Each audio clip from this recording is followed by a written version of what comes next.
दोपहर के 3 बजे हैं।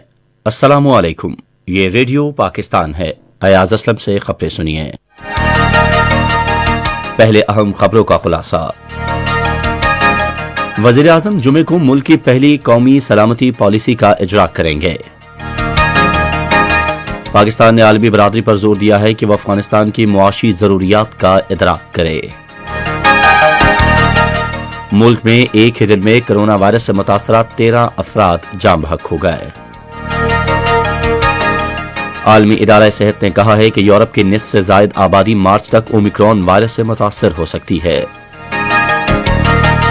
शिमाली कोरिया ने हाइपरसोनिक मिसाइल का तीसरा तजुर्बा किया है। और बर्फ पर स्कीइंग और आइस हॉकी के मौसम सरमा की खेलों के 5 रोजा मुकाबले कल एल्तत हुंजा में शुरू होंगे। और अब खबरें तफसील के साथ। वजीर आजम इमरान खान जुमे को मुल्क की पहली कौमी सलामती पॉलिसी का इजरा करेंगे। सरकारी ज़राए के मुताबिक पॉलिसी का असल मतन खुफिया रखा जाएगा, ताहम मतन को आवाम से मुताल्लिका हिस्सा जारी किया जाएगा। पॉलिसी कौमी सलामती के बारे में मजमूई समत का तयन करेगी, जिसमें पाकिस्तान की रवायती और गैर रवायती सलामती के इस्तेहकाम के लिए कौमी वसाइल बढ़ाने पर तवज्जो मरकूज की जाएगी। ज़राए के मुताबिक कौमी सलामती पॉलिसी मुताल्लिका वफाकी महकमों, सूबाई हुकूमतों और माहिरीन के तजावीज़ के जरिए तैयार करदा एक जामे मुसव्वदा है। पॉलिसी में इक्तिसादी, अस्करी और इंसानी सलामती के लिए रहनुमा उसूल दिए गए हैं। इस पॉलिसी में हाइब्रिड वॉर, दाखिली सलामती और खारजा पॉलिसी पर भी तवज्जो मरकूज की गई है। पाक फजाइया के सरबराह air chief marshal Zaheer Ahmed Babar ने इस्लामाबाद में वजीर आजम इमरान खान से मुलाकात की है।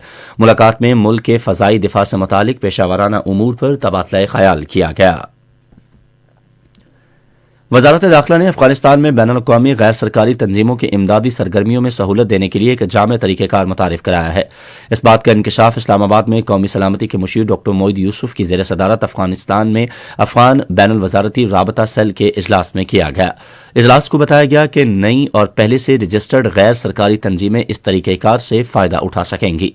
कौमी सलामती के मुशीर ने इस इक़दाम को सराहते हुए कहा कि इससे अफगान अवाम के लिए इंसानी बुनियादों पर इमदाद की फराहमी की कोशिशों में बड़ी मदद मिलेगी। कौमी असम्बली को आज बताया गया है कि मालियाती ज़िमनी बिल 2021 में तजवीज़ किए गए 300 अरब रुपए के टैक्सों में 270 अरब रुपए मईशत की दस्तावेजात के लिए एडजस्टेबल टैक्स है। आज कौमी असम्बली में पाकिस्तान पीपल्स पार्टी के चेयरमैन बिलावल भुट्टो जरदारी के नकात का जवाब देते हुए तवानाई के वजीर हम्माद अजहर ने कहा कि बाकी टैक्स सिर्फ पुरतायुश अशिया पर लगाए गए हैं। तवानाई के वजीर ने कहा कि हुकूमत ने मुल्क के दिवालिये से बचाने के लिए मुश्किल फैसले किए और इसे तरक्की की राह पर गामजन किया। उन्होंने निशानदही की कि गुज़श्ता माली साल के दौरान मईशत ने 4% की शरह से तरक्की की और मौजूदा माली साल के दौरान इसके 5% तक पहुंचने का इम्कान है। उन्होंने मजीद कहा कि टैक्स महसूलात में 30% इजाफा हुआ और इस माली साल के आखिर तक ये 6000 अरब रुपए की सतह तक पहुंच जाएंगे। निजी शोबे की आमदन में भी 50% इजाफा हुआ है, जो तरक्की करती मईशत का मजर है। स्टेट बैंक के गवर्नर रजा बाकिर ने कहा है कि कोरोना वबा के दौरान भी बुनियादी मुआशी इशारिये कंट्रोल में रहे। आज कराची में एक तकरीब से खिताब करते हुए उन्होंने कहा कि कोरोना वबा के दौरान मुआशरे के तमाम तबकों को सहूलत फराहम की गई। मेहनत कश तबके के लिए एहसास कैश प्रोग्राम शुरू किया गया, जबकि कारोबार और ताजिर बरादरी को हुकूमत के ताउन से बैंकों के जरिए कर्ज फराहम किया गया। उन्होंने कहा कि एहसास कैश प्रोग्राम को आलमी सतह पर सराहा गया। रजा बाकिर ने कहा कि इक्तिसादी मुश्किलात के तहत हुकूमत ने मालियाती आलमी इदारों से राबता किया और दूसरे हमसाया मुल्कों के मुकाबले में पाकिस्तान की मुआशी सूरत हाल कंट्रोल में रही। मुल्क भर में एक ही दिन में कोरोना वायरस से मुतासरा 13 अफराद जाम बहक, जबकि 2074 अफराद में वायरस की तशखीस हुई। National command and operation centre के आदाद शुमार के मुताबिक 44,120 टेस्ट किए गए और मुस्बत केसेस की शरह 4.70 रही। मुल्क में गुज़श्ता 24 घंटों के दौरान 8,26,996 को वैक्सीन लगाई गई। अब तक 16,44,75,652 अफराद को वैक्सीन लगाई जा चुकी है। ये खबरें आप रेडियो पाकिस्तान से सुन रहे हैं। अक़वाम मुत्तहिदा और इसके शराकतदारों ने मंगल को अफगानिस्तान के इमदाद के लिए पहली सबसे बड़ी अपील की है, जबकि पाकिस्तान ने जंग से तबाहल मुल्क में बैंकारी निज़ाम की बहाली पर जोर दिया है।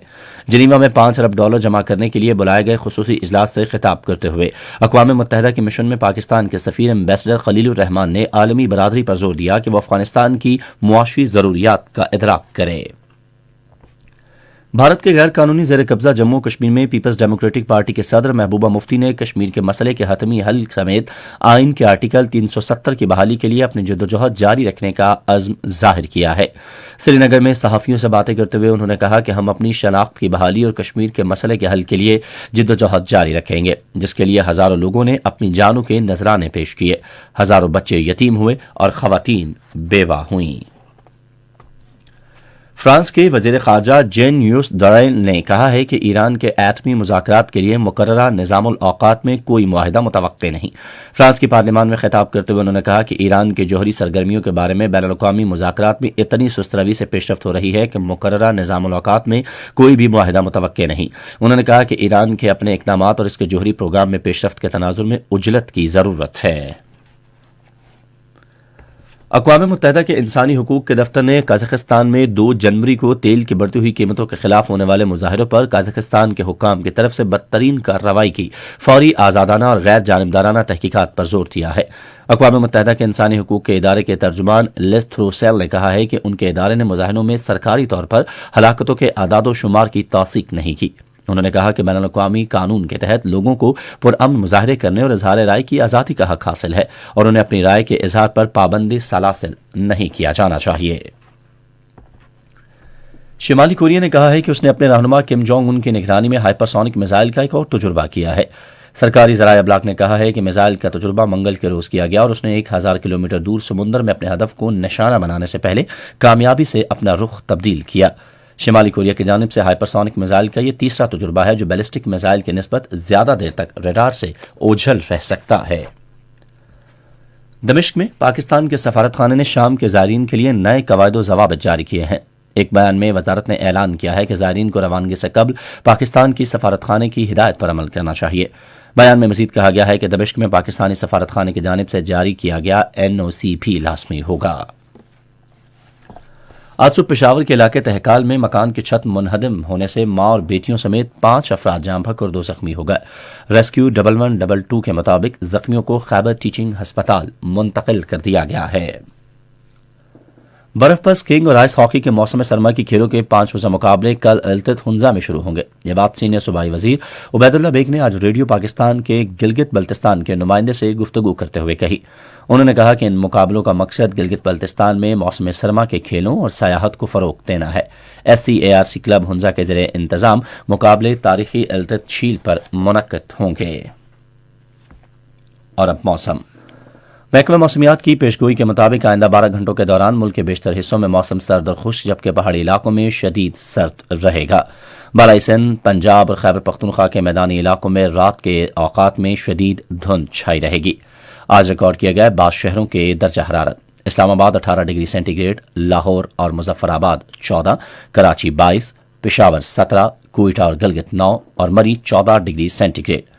محکمہ موسمیات کی پیشگوئی کے مطابق بھارت کے غیر قانونی زیر قبضہ جموں کشمیر میں لے، پلوامہ، اننت ناگ، شوپیاں اور بارامولہ میں مطلع جزوی طور پر ابر آلود اور موسم شدید سرد رہے گا۔ سری نگر میں مطلع جزوی ابر آلود اور موسم سرد جبکہ جموں میں موسم سرد اور خشک رہے گا۔